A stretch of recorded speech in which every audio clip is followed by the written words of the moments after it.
大家好，我是丽姐，欢迎大家来听相亲故事，感谢大家的订阅。今天要给大家讲的故事有点特别，是关于一个成都姑娘嫁到台湾后的经历。很多人总觉得台湾是宝岛，风景优美，生活条件也好，嫁过去肯定是享福的。但现实真的如此吗？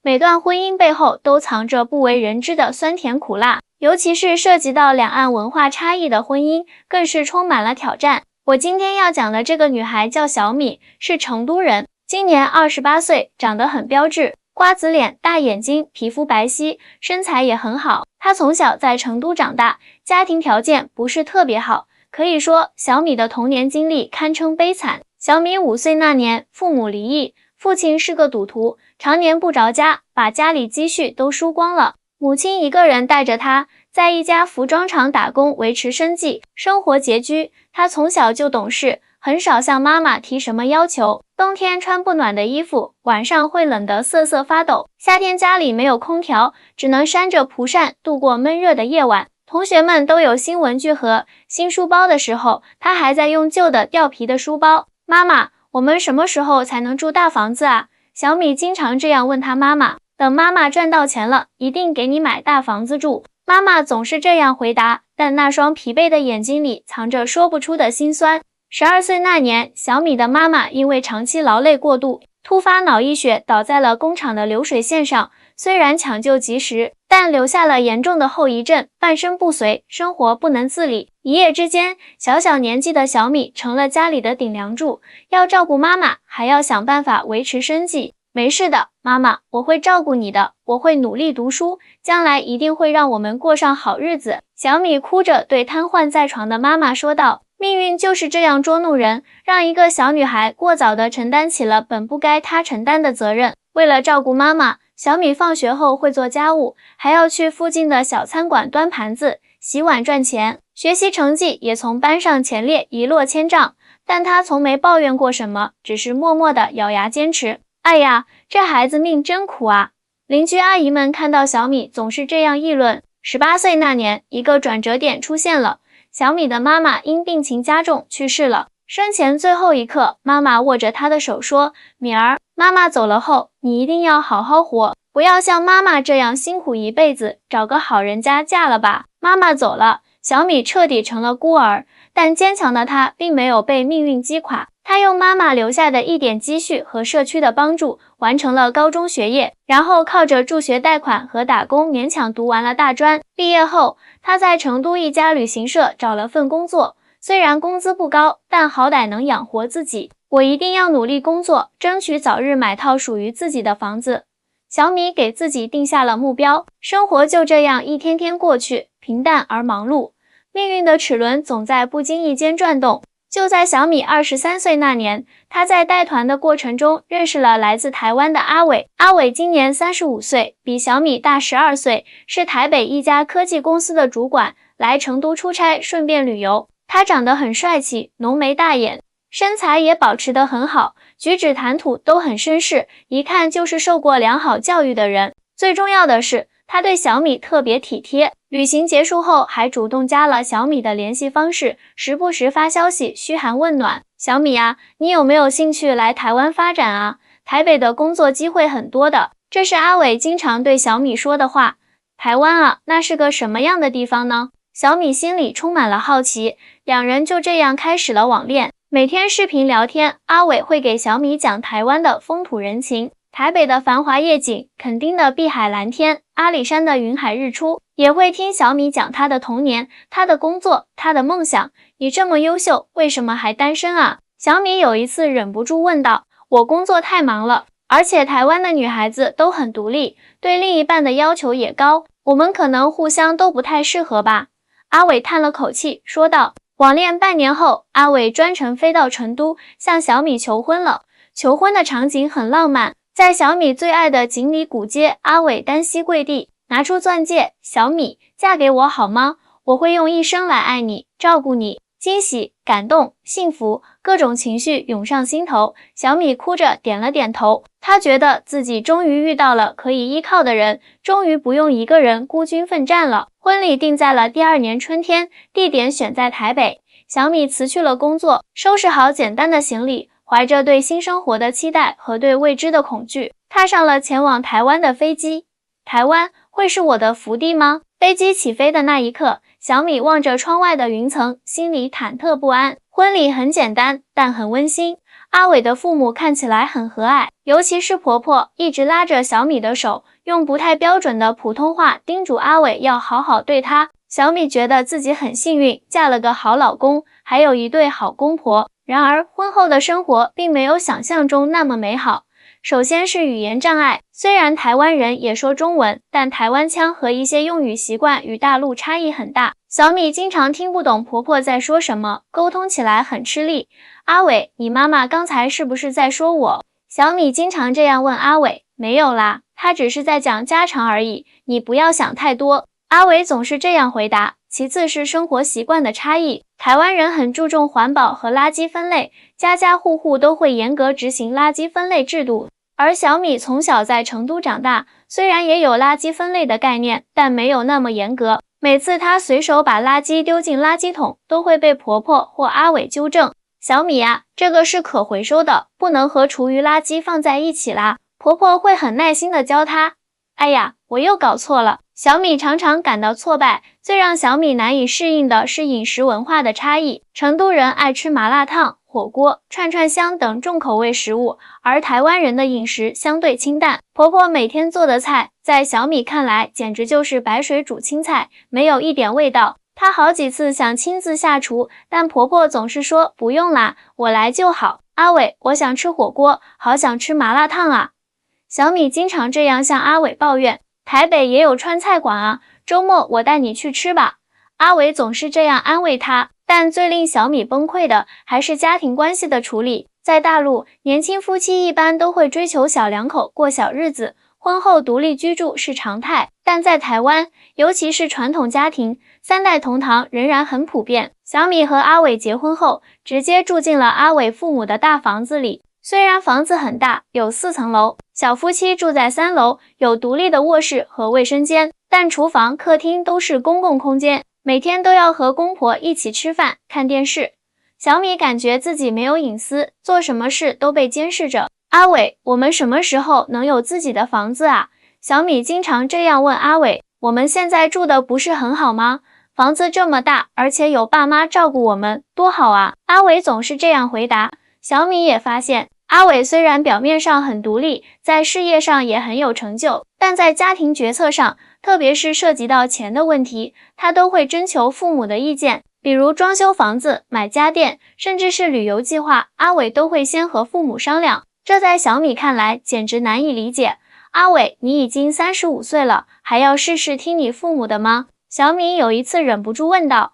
尊重父母有什么错吗？他们是过来人，经验比我们丰富，听听他们的意见没坏处啊。阿伟的回答让小米更加失望。结婚3个月后，小米开始每天崩溃，她会躲在卫生间里偷偷哭泣，会给成都的朋友发长长的语音抱怨，会在深夜失眠，辗转反侧。她开始怀疑自己的决定是否正确，怀疑自己是否能适应这样的生活。我是不是嫁错人了？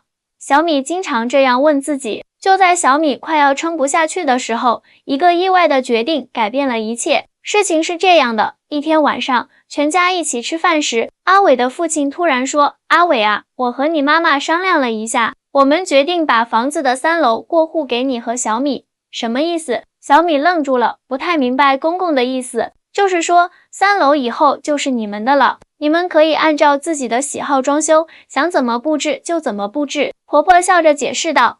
真的吗？小米惊讶地看着公婆，又看了看阿伟，当然是真的啦。我们台湾有个习俗，长子成家后，父母会给一块地方，让年轻人有自己的空间。虽然我们还是住在一起，但3楼就是你们的地盘了，我们不会随便上去的。公公说得很认真，这个决定让小米很感动，也很惊喜。他没想到公婆会这么体贴，这么尊重年轻人的隐私和独立性。在大陆，即使是条件很好的家庭，也很少有父母会把房子的产权直接给儿媳妇。谢谢爸妈，你们太好了。小米激动地说道。有了自己的空间，小米的心情好了很多。她开始按照自己的喜好装修3楼，把卧室墙壁刷成了她喜欢的淡粉色，客厅选了舒适的大沙发，还在阳台上种了许多花花草草。最重要的是，她在3楼的小厨房里添置了麻辣火锅的调料和各种川味小吃的食材，终于可以想吃啥就做啥了。公婆也很尊重小米的空间，从不随便上3楼，如果有事情会先打电话或发信息给阿伟，征得同意后才会上去。这种尊重让小米感到很温暖，也很安心。慢慢的，小米开始适应台湾的生活，也开始理解并欣赏台湾人的生活方式和价值观。他发现台湾社会并不像大陆人想象的那样贫穷落后，相反，在很多方面，台湾的发展水平和生活品质都非常高。首先是社会秩序和公民素质，台湾街头很少见到随地吐痰、乱扔垃圾的现象，公共场所也很少有人大声喧哗。交通秩序井然，行人过马路时，车辆都会主动礼让。台湾人真的很有公德心啊！小米常常这样感叹。其次是环保意识，台湾的垃圾分类制度非常完善，几乎家家户户都会严格执行。超市购物很少提供塑料袋，市民自备环保袋已成为习惯。这样的生活方式虽然一开始让小米不太适应，但久而久之，他也养成了环保的好习惯。垃圾分类其实也没那么难嘛，关键是要养成习惯，小米渐渐地领悟到了。再次是医疗保障，台湾的全民健保制度非常完善，只要有健保卡，看病、买药都很方便，而且费用非常低。一次小米感冒了，阿伟带他去诊所看病，挂号、看诊、买药一共才花了不到100元新台币。台湾的医疗真的很便宜啊，在成都，感冒看个门诊至少也要100多人民币呢。小米惊讶地说道，这就是全民健保的好处啊，政府补贴了大部分费用。阿伟骄傲地解释道，最让小米感到温暖的是台湾人的人情味，邻居之间互相关照，常常会送些自家做的点心或种的水果。陌生人在路上遇到困难，总会有人主动伸出援手。公交车上，年轻人会主动给老人、孕妇让座。这种处处充满人情味的社会氛围，让小米感到很温暖。台湾社会真的很有人情味啊，大家都很友善。小米常常这样对阿伟说，是啊，这就是我爱台湾的原因之一。阿伟也很认同。随着时间的推移，小米也渐渐融入了阿伟的家庭。他开始学做台湾菜，比如三杯鸡、卤肉饭、蚵仔煎等，也会做一些川菜给公婆尝尝。婆婆看到小米这么努力，也很感动，开始教他一些台湾传统小吃的做法。小米啊，你的手艺越来越好了，婆婆常常这样夸奖她，还是妈妈教的好。小米也会开心的回应。公公也很喜欢小米，常常会带她去台北的各个景点参观，给她讲台湾的历史和文化。小米第一次去台北故宫博物院，公公全程为她讲解展品的来历和价值，让她受益匪浅。爸，你知道的真多啊！小米由衷地赞叹道，我年轻时就爱看书，对历史很感兴趣。公公谦虚地说道。在阿伟和公婆的帮助下，小米也找到了一份工作，在一家旅行社担任导游，专门接待来自大陆的旅游团。因为他了解大陆游客的需求和喜好，工作起来得心应手，很受游客欢迎。有了工作，小米的生活更加充实，也有了自己的社交圈和朋友，感觉自己终于找到了归属感。小米开心地对阿伟说道，我就知道你会喜欢上台湾的。阿伟笑着抱住了他。结婚1周年的时候，小米发现自己怀孕了。这个消息让全家人都非常兴奋，尤其是公婆，整天笑得合不拢嘴。婆婆立即开始准备各种营养汤水，公公则忙着采购婴儿用品。小米啊，这段时间你就好好休息，家务活都交给我来做。婆婆关切地说道。谢谢妈，但我还是可以帮忙做一些轻松的家务的。小米感动地回应道。怀孕期间，小米充分体会到了婆婆的细心照顾，每天早上一杯温热的红糖姜茶，中午必有一碗滋补的鸡汤，晚上睡前还会给她准备一杯温牛奶。婆婆甚至把自己年轻时珍藏的育儿书籍都翻了出来，和小米一起研究。小米啊，你现在是1人吃2人补，一定要多吃点有营养的。婆婆总是这样叮嘱她。妈，我真的吃不下这么多了。小米有时会苦笑着推辞，哎呀，再吃一点点嘛，为了宝宝。婆婆还是会坚持把碗往小米面前推，怀孕6个月的时候，小米突然想家了，特别想吃成都的美食。她开始失眠，情绪波动很大，经常莫名其妙的哭。阿伟看在眼里，急在心里，不知道该怎么安慰她。小米，你是不是想家了？要不我们回成都住一段时间吧？阿伟体贴地提议道。真的可以吗？小米眼睛一亮，当然可以啊，我可以请长假陪你一起回去。阿伟肯定地说。就这样，阿伟向公司请了1个月的假期，准备陪小米回成都待一段时间。让小米没想到的是，公婆也决定一起去。我们也想去看看你长大的地方，顺便尝尝正宗的川菜。公公笑着说道。一家4口兴高采烈地踏上了前往成都的旅程。回到阔别已久的家乡，小米激动不已。她带着阿伟和公婆游览了成都的各个景点，品尝了各种川菜美食。公婆对成都的印象非常好，特别是对川菜的喜爱超出小米的想象。这火锅真的太好吃了，麻而不辣，辣而不燥，太绝了。公公吃得满头大汗，却还是停不下来。下次我要学着做给你们吃。婆婆也很兴奋。在成都的日子过得很快乐，小米的心情也好了很多。临走前，公婆还特意去超市采购了一大堆川菜调料和火锅底料，准备带回台湾。以后我们在家也可以吃到正宗的川菜了。婆婆高兴地说。回到台湾后，婆婆真的开始学做川菜。虽然一开始味道不太正宗，但她的热情和努力让小米很感动。慢慢的，婆婆的川菜水平提高了，甚至融入了一些台湾本地的特色，创造出了独特的台式川菜。妈，你的麻婆豆腐比我做的还好吃。小米由衷的赞叹道。哪有，还是你做的正宗。婆婆谦虚地说。怀孕8个月的时候，小米的妈妈以前的同事阿姨给她打来电话，说有一些小米妈妈生前的遗物想交给她。小米本想自己去取，但身体状况不允许长途旅行。阿伟二话不说，主动提出替她回成都取遗物。你安心在家待产，我去就回。阿伟亲吻了一下小米的额头，便踏上了前往成都的航班。几天后，阿伟带回了一个旧皮箱，箱子里有小米妈妈的一些照片、日记本和一些简单的首饰。最让小米感动的是，发现了妈妈给她写的一封信。信是在妈妈知道自己病情严重后写的，字迹颤抖，但内容温暖。我的米儿，等你看到这封信的时候，妈妈可能已经不在了。妈妈最大的遗憾就是没能看到你穿上婚纱的样子，没能看到你过上幸福的生活。但妈妈相信你一定会遇到一个真心爱你的人，会有一个温暖的家。米儿，无论你将来嫁到哪里，记住，家不在于地方远近，而在于心与心的距离。只要有爱的地方就是家。妈妈爱你，永远爱你。读完信，小米泣不成声。阿伟轻轻抱住她，安慰道：你妈妈在天上看着你呢，她一定会为你现在的幸福生活感到欣慰的。我知道。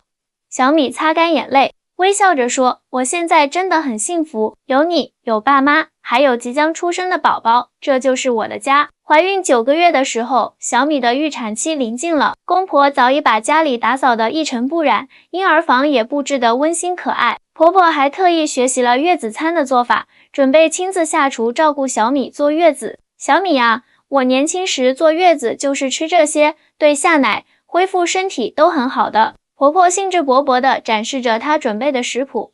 谢谢妈，您太用心了。小米感动地说。终于，小米顺利生下了一个健康的男婴，取名小杨，寓意阳光明媚，前途光明。全家人都非常高兴，尤其是公公，抱着孙子爱不释手，整天哼着台湾童谣给小杨听。坐月子期间，婆婆的照顾无微不至。按照台湾传统习俗，产妇在月子期间不能洗头、洗澡、吹风，要穿长袖长裤，吃温热的食物。这些习俗虽然有些繁琐，但小米都尽量遵守，因为她知道这是婆婆的关心和爱护。妈，这些习俗真的有科学依据吗？小米有一次好奇地问道。这都是老祖宗传下来的经验，虽然有些可能确实有点迷信，但大部分还是有道理的。比如产后身体虚弱，容易受风寒，所以要注意保暖。又比如不吃生冷食物，是为了保护脾胃功能。婆婆耐心地解释道。小米听了，若有所思的点点头。她开始明白，不同地域的文化习俗可能表现形式不同，但本质都是对生命的尊重和关爱。月子期结束后，小米的身体恢复得很好，她开始重新投入工作。不过这次不再是全职，而是兼职，每周只工作3天，其余时间留给家庭和孩子。公婆也经常帮忙照看小羊，让小米有更多的自由时间。阿伟，我们真的很幸运，有这么好的父母。小米常常这样感叹道。是啊，我们都很幸运。阿伟深有同感。随着小羊的成长，家里的欢笑声越来越多。1岁的小羊开始学走路，经常摇摇晃晃地在家里到处跑，有时候会摔倒，但很快又爬起来继续跑。公公总是跟在他身后，生怕他磕着碰着。爸，您太紧张了，小孩子摔摔打打是正常的，这样才能锻炼他的意志力。小米笑着说道。哎呀，我这不是担心吗？公公不好意思地挠挠头。婆婆则喜欢教小羊说话，每天都会教他几个新词汇。有趣的是，小羊的第一句话既不是爸爸，也不是妈妈，而是阿嬷。哎呀，这孩子真是的，应该先叫爸爸妈妈啊。婆婆虽然这样说，但脸上的笑容藏不住。看来小羊更喜欢阿嬷呢。小米打趣道。时光飞逝，转眼间小羊已经3岁了。他聪明活泼，会说一口流利的普通话和台语，是家里的开心果。这一年，小米又有了身孕，这次是个女孩，全家人都非常期待这个小公主的到来。这次我要生在成都，小米突然提出这个想法。为什么啊？阿伟有些惊讶。我想让我们的孩子既了解台湾文化，也了解大陆文化。小羊是在台北出生的，这个小公主就让她在成都出生吧。这样兄妹俩，一个是台北宝，一个是成都宝，多有意思啊！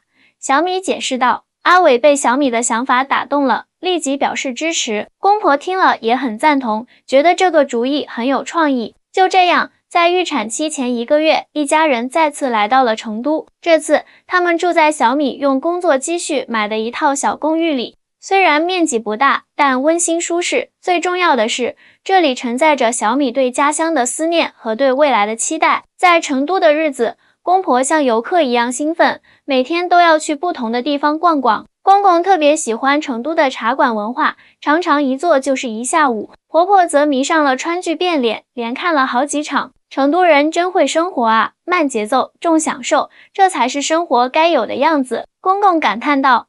是啊，成都和台北各有特色，都很美好。婆婆附和道。在成都的一家医院里，小米顺利生下了小公主，取名小晴，寓意晴空万里，心情愉悦。小羊成了哥哥，整天围着妹妹转，小心翼翼地摸摸她的小手、小脚，一脸的爱护和好奇。妹妹什么时候能和我一起玩啊？小羊天真地问道。等妹妹长大一点就可以了。小米笑着回答。在成都坐完月子后，一家人回到了台北。这次的经历让小米更加坚定了一个信念：家不在于地方，而在于人心。无论是在成都还是在台北，只要家人在一起，相互理解，相互尊重，就是最温暖的家。5年后，小羊上小学了，小晴也开始上幼儿园。小米和阿伟的事业都有了新的发展。小米开了一家专门介绍川菜文化的工作室，教台湾人做正宗的川菜。阿伟则创办了自己的科技公司，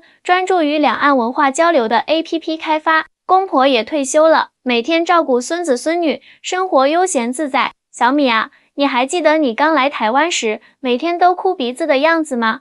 有一次，婆婆笑着问道。当然记得啊，那时候我真的很不适应，觉得自己嫁错了地方。小米也笑了。那现在呢？还觉得嫁错了吗？婆婆眨眨眼问道。怎么会呢？现在我觉得自己是世界上最幸福的女人了。小米坚定地回答。知道吗？当初我和你公公决定把3楼给你们，就是希望你能有自己的空间，能够慢慢融入我们这个家。我们虽然是台湾人，但我们也理解年轻人需要独立和自由。婆婆语重心长地说。妈，谢谢你们的理解和包容。如果没有你们的那个决定，可能我真的会崩溃到无法继续。小米感激地说。傻孩子，我们都是一家人，不用这么客气。我以前常跟阿伟说，娶媳妇不是买佣人，而是多了一个女儿。你是我们的女儿，我们当然要尊重你，爱护你。婆婆拍拍小米的手，眼中满是慈爱。这番话让小米热泪盈眶，她终于明白，真正的家不仅仅是有血缘关系的人住在一起，更是彼此理解、尊重和包容。跨越两岸的婚姻虽然面临着语言、文化、生活习惯等诸多差异和挑战，但只要心连心，就能建立一个温暖的家。妈，我爱这个家，爱你们每一个人。小米紧紧抱住婆婆，心中充满感激和幸福。我们也爱你，我的好女儿。婆婆慈爱地拍着小米的背。夕阳西下，余晖洒在这个温馨的家庭里。小杨和小琴在院子里追逐嬉戏，公公在一旁笑呵呵地看着。阿伟正在准备烧烤，小米和婆婆坐在门廊的藤椅上，静静地享受这平凡而美好的时刻。这就是小米的故事，一个成都女孩远嫁台湾的故事。从最初的不适应、崩溃，到最终找到归属感、幸福感。小米的经历告诉我们，婚姻不仅仅是两个人的结合，更是两个家庭、两种文化的融合。只要相互理解、尊重和包容，跨越千山万水的爱情，也能开出最美丽的花朵。